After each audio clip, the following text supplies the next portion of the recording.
আল্লাহ আমার আর আমার গুনার মাঝে এতটুকু দূরত্ব করে দাও, পূর্ব থেকে পশ্চিম যত দূর আমার আর আমার গুনার বোঝার মাঝে এতটুকু দূরত্ব তুমি করে দাও। সাদা কাপড় যেমনি ধুয়ে ফকফকা করা হয়, আল্লাহ আমাকে তুমি গুনামুক্ত করে এরকম ফকফকা সাদা বানিয়ে দাও, শুভ্র বানিয়ে দাও।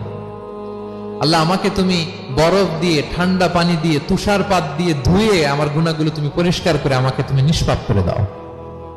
এগুলো বলে এরপরে আলহামদুলিল্লাহ রাব্বিল আলামিন সূরা ফাতিহা শুরু করতেন। সালাম ফিরানোর আগে বিষ্ণু সাল্লাল্লাহু দোয়া মাসুর পড়তেন। কত চমৎকার মাসুর দোয়া আছে।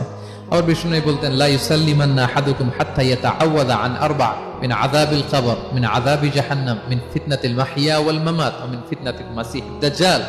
আমার কোন উম্মত যেন সালাম ফিরানোর আগে এই চারটা জিনিস থেকে পানাহ চাওয়া ছাড়া যেন সালাম না ফিরায়।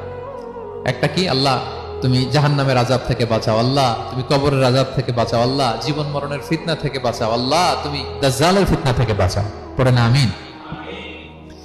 তো এত এঙ্গেজমেন্ট যদি আপনার নামাজে থাকে, আপনার মন এদিক সেদিক যাবে?